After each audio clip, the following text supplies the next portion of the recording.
أعوذ بالله من الشيطان الرجيم. Assalamualaikum warahmatullahi wabarakatuh.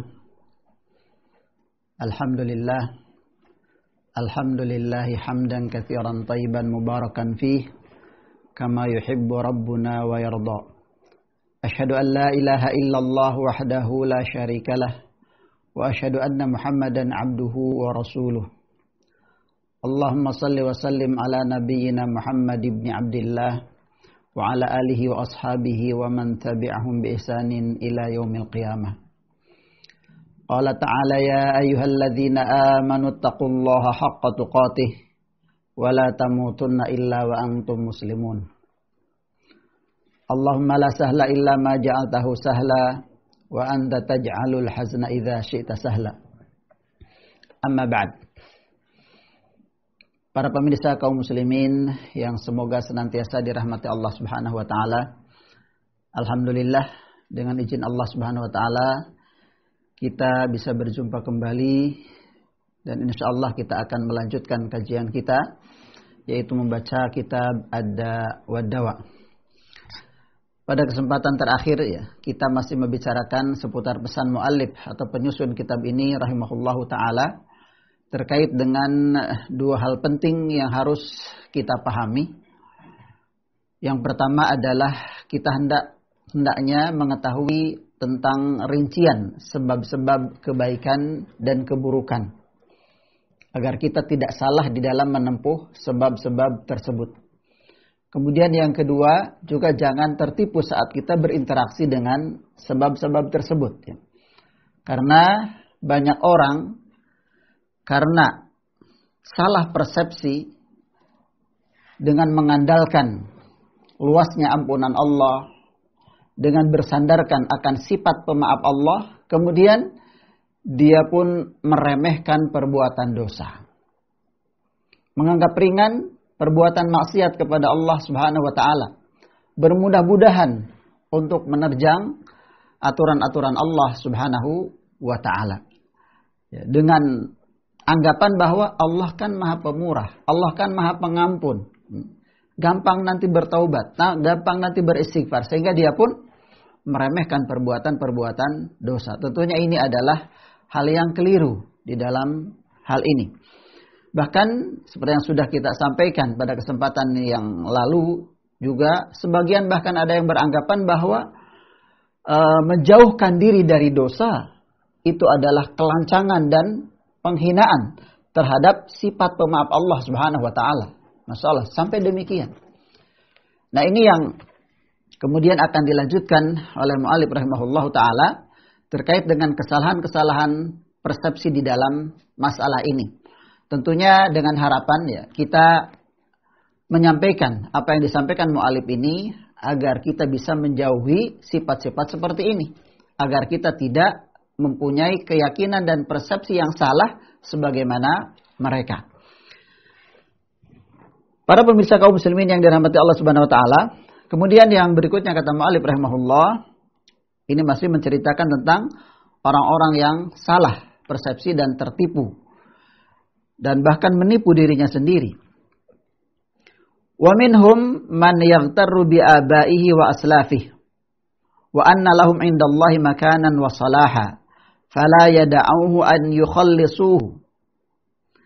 Dan di antara mereka ada yang tertipu dan salah persepsi karena mengandalkan kebesaran nenek moyangnya serta para pendahulunya. Mereka berkeyakinan bahwa nenek-nenek moyang mereka itu memiliki kedudukan dan derajat kesolehan di sisi Allah Subhanahu wa taala. Dan ia mengira bahwa nenek-nenek moyang tersebut, para pembesar dari pendahulunya tersebut, tidak akan membiarkannya untuk memberikan jalan keluar. Jadi apapun yang dilakukan, gampang nanti tinggal berlindung ke nenek-nenek moyangnya. Karena mereka punya kedudukan di sisi Allah Subhanahu wa taala. Dosa apapun tinggal laporan kepada mereka, itu gampang. Nanti urusan selesai. Itu keyakinan mereka. Kama yushahadu fi hadratil muluk. Fa innal muluka tahabu li khawasihim dzunuba abnaihim wa aqaribihim. Sebagaimana bisa disaksikan di hadapan para raja, para penguasa. Sesungguhnya mereka, para penguasa akan melimpahkan dosa anak keturunannya serta kerabatnya kepada orang-orang khusus di sekitar mereka. Wa idza waqa'a ahadun minhum fi amrin mufdi'in khallasahu abuhu wa jadduhu bijahihi wa manzilatihi. Dan jika salah seorang mereka, jadi salah seorang kerabatnya atau anak keturunannya tersebut terjatuh kepada perbuatan dosa besar, maka itu akan dicarikan jalan keluarnya oleh orang tuanya, oleh kakeknya dengan pangkat dan kedudukannya. Tentunya ini akan membuat orang bermudah-mudahan di dalam berbuat dosa gampang, nanti laporkan ke ayah saya, laporkan ke kakek saya, dan seterusnya. Bahkan ya hal ini pun banyak terjadi tentunya di sekitar kita untuk urusan dunia. Seperti halnya orang-orang yang merasa dekat dengan kekuasaan. Itu sebagian mereka ada yang menggampangkan urusan. Bahkan termasuk ketika melakukan tindakan-tindakan kejahatan. Kriminal umpama. Maka tindakan-tindakan mereka lakukan dengan bebas. Karena merasa nanti ayah saya bisa membantunya. Nanti kerabat saya bisa membantunya. Kakak saya, saudara saya, dan seterusnya. Jadi karena merasa dekat dengan kekuasaan, maka mereka pun bebas melakukan apapun. Dan memang banyak terjadi seperti itu. Karena orang ini dekat dengan kekuasaan, padahal dia jelas-jelas salah umpama, kemudian dikemas dan diupayakan agar menjadi tidak salah. Sekalipun umpama harus masuk penjara, paling beberapa saat saja. Sekalipun harus disidang, hanya formalitas saja. Dan itu banyak terjadi yang seperti ini. Dan ini berbahaya sikap seperti ini. Di sebagian orang yang akan menggampangkan perbuatan-perbuatan durjana, tindak-tindak pidana, ya, apapun itu, karena merasa dekat dengan kekuasaan nanti, kekuasaan keluarganya, kekuasaan yang dimiliki ayahnya, saudaranya, akan membantu dan menolongnya. Ya ini yang dicontohkan ya, untuk urusan dunia seperti ini. Nah mereka itu untuk urusan akhirat, jadi dosa apapun nanti gampang tinggal laporan ke orang tuanya, laporan ke kakeknya, kerabatnya, dan seterusnya. Kemudian kata mu'allif rahimahullah, wa minhum man yaghtarru bi anna Allah azza wa jalla ghaniyun an adzabih. Di antara mereka ada yang tertipu dengan keyakinan bahwasanya Allah Subhanahu wa taala tidak butuh kepada azabnya. Wa azabuhu la yazidu fi mulkihi syai'a. Dan azab Allah ya, tidak akan menambah kerajaannya sedikit pun. Wa rahmatuhu la tanqusu min mulkihi syai'a. Dan rahmat Allah, kasih sayang Allah tidak akan mengurangi kerajaannya sedikit pun. Fayaqul, maka ia pun berkata, ana mudtarrun ila rahmatih wa huwa agnal agniya. Saya sangat membutuhkan rahmatnya. Saya sangat membutuhkan kasih sayangnya. Dan dia, Allah Subhanahu wa taala adalah zat yang maha kaya. Walau anna faqiran miskinan mudtarran ila syarbati ma inda man fi darihi syattun yajri lama mana'ahu minha. Wallahu akramu wa ausa. Kemudian orang ini pun memberikan permisalan. Seandainya seorang fakir miskin, dia membutuhkan seteguk air di hadapan orang yang di rumahnya ada aliran sungai yang mengalir. Maka tentunya si pemilik rumah itu, si pemilik sungai tersebut tidak akan menghalanginya untuk dia minum di sungai tersebut. Wallahu akram wa ausa. Sementara Allah itu lebih dermawan dan lebih luas kekayaannya. Wal maghfirah la tanqusuhu syai'a. Dan ampunannya tidak akan mengurangi kerajaannya sedikit pun. Wal uqubah la tazidu fi mulkihi syai'a. Demikian halnya siksaannya tidak akan menambah kerajaannya sedikit pun. Nah, ini orang juga tertipu dengan keyakinannya ini. Jadi Allah Maha Pengampun. Allah akan mengampuni hamba-hambanya. Ampunannya tidak akan mengurangi kerajaan sedikit pun. Begitu pula siksanya. Ketika nyiksa tidak akan menambah kerajaannya sedikit pun. Dan Allah Maha Pengampun. Jadi saya berbuat dosa, Allah tidak butuh untuk menyiksa saya. Buat apa? Gitu. Karena dengan menyiksa saya tidak akan mempengaruhi kerajaannya. Begitu pula saat Allah mengampuni saya, tidak akan mempengaruhi kerajaannya, kekuasaannya. Dan saya sangat butuh terhadap ampunan Allah itu. Sementara Allah Maha Pengampun, Maha Penyayang. Masya Allah. Maka dengan keyakinan ini, dia pun bermudah-mudahan untuk melakukan dosa dan maksiat. Tentunya ini adalah persepsi yang keliru, yang salah di dalam masalah ini.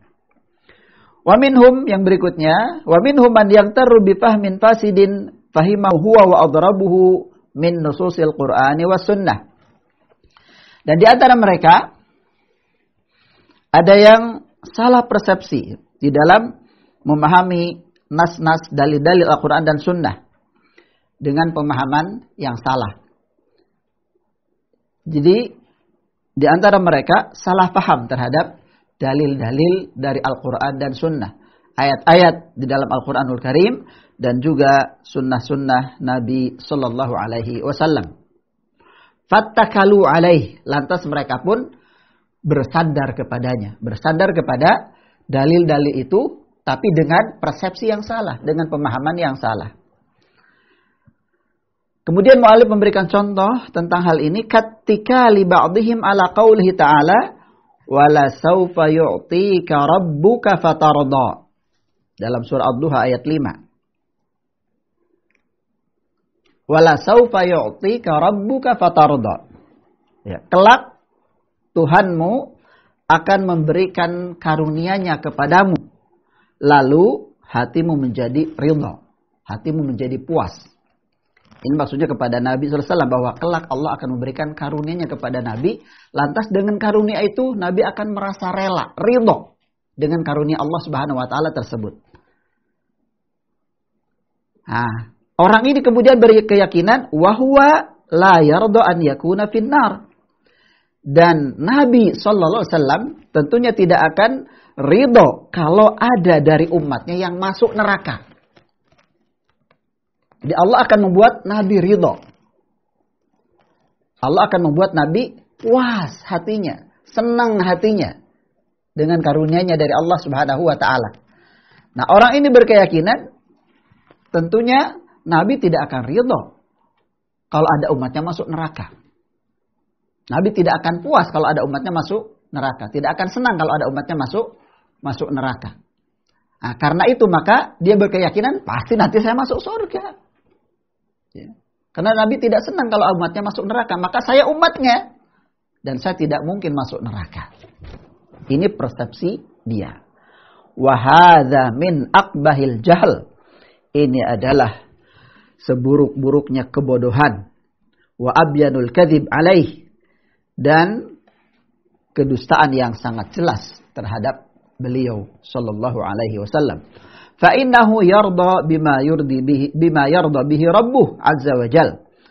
Karena sungguhnya Nabi sallallahu alaihi wasallam dia hanya ridho dengan apa yang diridhai oleh Rabb-Nya, oleh Tuhannya Allah azza wa jal. Wallahu ta'ala yurdihi ta'dzib adh-dhalamah wal fasaqah wal khawanah wal musirrina 'alal kaba'ir. Dan Allah Subhanahu wa taala ridha untuk menyiksa pelaku-pelaku kezaliman, orang-orang fasik, para pengkhianat dan orang-orang yang terus-menerus melakukan dosa besar. Fahasha rasuluhu alla yarda bima yarda bihi rabbuhu tabaraka wa ta'ala. Sungguh ya, beliau Nabi SAW tidak mungkin tidak ridha dengan apa yang diridhai oleh Rabb-Nya tabaraka wa ta'ala.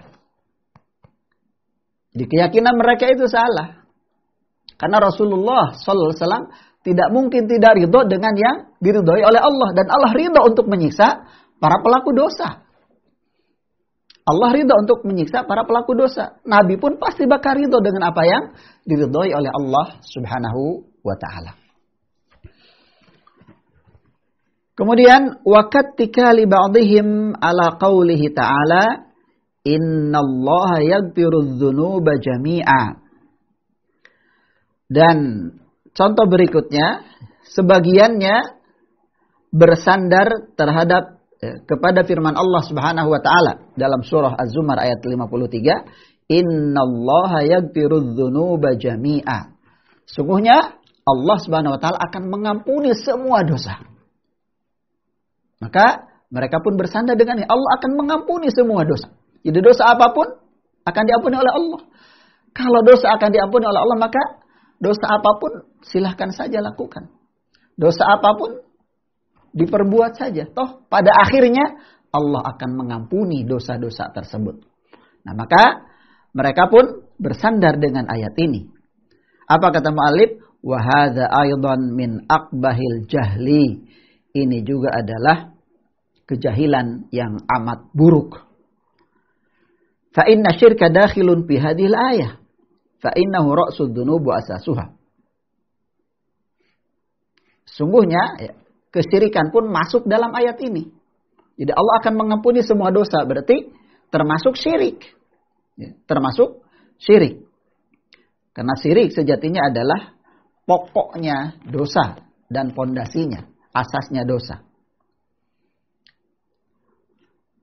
Wala khilafa anna hadhil ayata fi haqqit taibin. Dan tidak ada perbedaan pendapat di kalangan para ulama bahwa ayat tersebut ditujukan kepada orang-orang yang bertaubat kepada Allah. Innallaha yaghfiru dzunuba jami'a. Allah akan mengampuni semua dosa bagi siapa? Orang-orang yang bertaubat kepada Allah. Fa innahu yaghfiru dzamba kulli taibin min ayyi dzambin kan.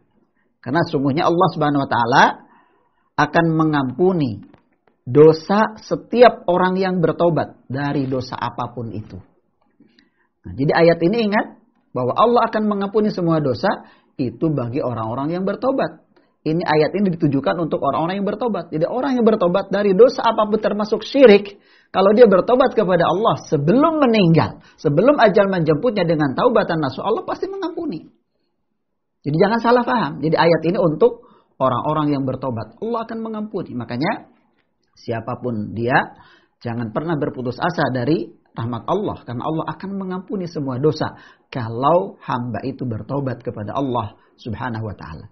Jangan merasa karena dosanya terlalu besar, terlalu banyak, kemudian dia pun berputus asa. Jangan berputus asa dari rahmat Allah Subhanahu wa ta'ala. Allah akan mengampuni semua dosa kalau kita bertobat. Walau kanatil ayatu fi haqqi ghairi taibin la batalat nususul wa'idi kulluha wa ahaditsu ikhraji qaumin minal muwahhidin minan nari bisyafa'ah. Mu'allif, seandainya ayat ini ditujukan kepada orang-orang yang tidak bertaubat, jadi Allah akan mengampuni semua dosa, itu ditujukan kepada semua orang. Orang-orang yang tidak bertaubat kepada Allah Subhanahu wa ta'ala, maka ini akan menafikan dalil-dalil yang berisi ancaman. Dalil-dalil yang berisi ancaman, bahwa pelaku ini diancam ini, orang kafir diancam ini, diancam neraka umpama, pembunuh diancam ini, pencuri diancam ini umpama gitu kan. Orang-orang yang melakukan kezaliman diancam ini, maka ini menjadi tidak berlaku.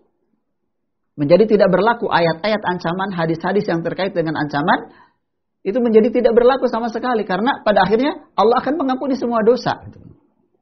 Kalau ini ditujukan kepada orang-orang yang tidak bertaubat. Jadi ingat bahwa ayat tersebut untuk orang-orang yang bertobat kepada Allah. Wa haditsu ikhraji qaumin minal muwahhidin minan nar bisyafa'ah juga akan menafikan hadis-hadis tentang dikeluarkannya ahli tauhid dari api neraka dengan syafaat. Jadi tidak ada gunanya gitu kan. Ayat-ayat tentang ancaman, juga hadis-hadis yang menceritakan tentang dikeluarkannya suatu kaum yang muwahhid, yang bertauhid kepada Allah karena adanya syafaat. Ya buat apa gitu kan? Kalau pada akhirnya kemudian semua dosa diampuni tanpa harus bertaubat. Wa hadza innama ata sahibuhu min qillati ilmihi wa fahmihi. Di kerancuan berpikir ini terjadi karena minimnya ilmu dan pemahaman. Minimnya ilmu dan pemahaman terhadap dalil-dalil tersebut. Fa innahu subhanahu hahuna ammama wa atlaq. Ammama wa atlaq. Sesungguhnya Allah Subhanahu wa taala dalam hal ini dia menyebutkan secara umum dan mutlak ya. Fa'ulima annahu aradat ta'ibin. Maka dari itu diketahui bahwa yang dimaksud dengan ayat tadi, innallaha yaghfiru dzunuba jami'a adalah orang-orang yang bertaubat. Jadi Allah akan mengampuni semua dosa, yang dimaksud adalah orang-orang yang bertaubat. Pasti diampuni semua dosanya. Maka jangan berputus asa.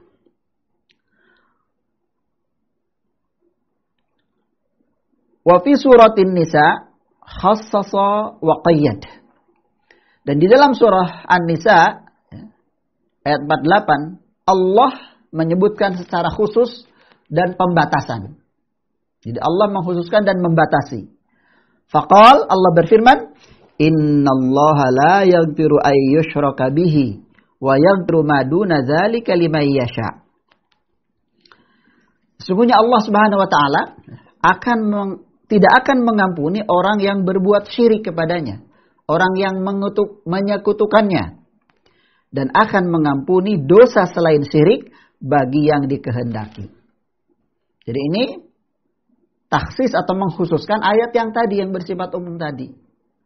Jadi Allah akan mengampuni semua dosa. Tapi di ayat ini Allah batasi. Allah tidak akan mengampuni dosa syirik. Tidak akan mengampuni dosa syirik.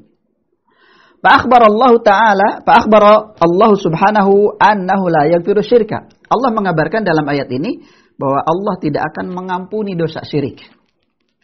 Wa akhbara annahu yaghfiru madunah. Dan Allah juga mengabarkan bahwa Allah akan mengampuni dosa selain syirik. Walau kana hadza fi haqqi ta'ib lam yufarriq baina syirki wa ghairi.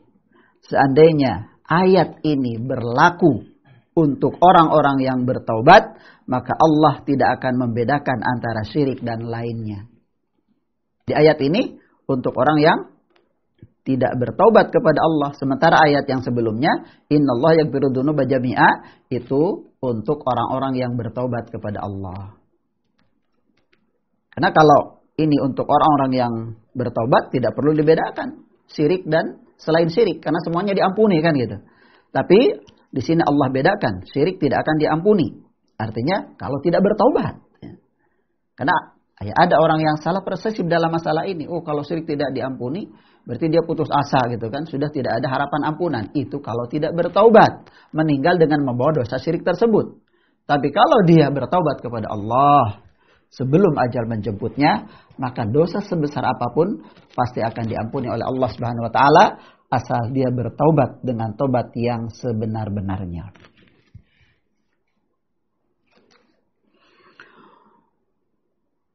Wa kadtirari ba'dil juhal biqaulihi ta'ala, ya ayyuhal insanu ma gharraka bi rabbikal karim. Dan sebagian orang bodoh salah persepsi terhadap firman Allah Subhanahu wa taala, ya ayyuhal insanu ma gharraka bi rabbikal karim. Wahai manusia, apa yang telah memperdayakanmu sehingga berbuat durhaka ya, terhadap Rabbmu yang Maha Pemurah? Jadi wahai manusia, apa yang telah memperdayakanmu berbuat dosa, berbuat maksiat terhadap Rabbmu, terhadap Tuhanmu yang Maha Pemurah? Dalam surah Al-Infitar ayat 6 nih. Fayaqul karamu, maka dia pun menjawab, karena kemurahannya. Jadi apa yang telah memperdayakanmu, membuat kamu gampang melakukan dosa dan maksiat terhadap Tuhanmu yang Maha Pemurah? Dia menjawab, karamu, karena Allah Maha Pemurah, Allah Maha Pemaaf, Allah Maha Pengampun. Masya Allah. Wa qad yaqulu ba'duhum, Dan terkadang sebagian mereka mengatakan innahu laqqanal mukhtar hujjatahu. Bahwasanya di sebagian mengatakan bahwasanya Allah telah mengajarkan orang yang tertipu tadi sebuah hujjah, sebuah dalil, sebuah alasan. Jadi Allah yang ngajari alasannya. Kenapa kamu terpedaya untuk berbuat maksiat kepada Tuhanmu? Maka kata Allah, Al-Karim gitu kan. Al-Karim karena sifat karim Allah, sifat maha pemurah Allah. Ma gharraka bi rabbikal karim. Jadi Allah sendiri menurut mereka, menurut dia, Allah sendiri yang ngajari untuk menjawabnya. Ya ayyuhal insan, ma gharraka bi rabbikal karim. Wahai manusia, apa yang memperdayakanmu berbuat dosa, berbuat maksiat kepada Rabbmu yang maha mulia? Nah, Allah sudah menjelaskan Rabbmu yang maha mulia. Jadi yang kasarnya dia menjawab, jadi yang membuatku terpedaya, gampang membuat maksiat kepadamu ya Allah karena sifatmu yang Al-Karim, sifatmu yang maha pemurah. Jadi aku gampang saja. Gak masalah melakukan dosa dan maksiat karena engkau maha pemurah, engkau maha pemaaf. Seperti itu.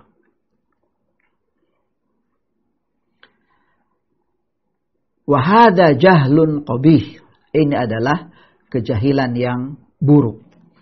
Wa innama gharrahu bihi al-gharur. Wa huwa syaitan. Wa nafsuhu al-ammarah bisu. Wa jahluhu wa hawah. Jadi yang membuat dia tertipu adalah si tukang tipu. Siapa? Wa huwa syaitan. Itu adalah setan. Jadi dia tertipu dengan setan. Wa nafsuhul ammarah bisu, juga tertipu dengan jiwanya yang memerintahkan terhadap kejelekan. Wa jahluhu wa hawah, juga tertipu dengan kejahilan dan hawa nafsunya. Jadi ini hawa nafsu yang berbicara. Dia tertipu dan salah persepsi terhadap ayat tersebut. Wa ata subhanahu bilafdil karim wa huwa sayyid al-azim al-muta' alladhi la yanbaghi al-iktirar bihi wala ihmalu haqqih. Dan Allah Subhanahu wa taala menyebutkan dengan lafaz Al-Karim, bi rabbikal karim. Allah menyebutkan dengan lafaz Al-Karim yang maha pemurah.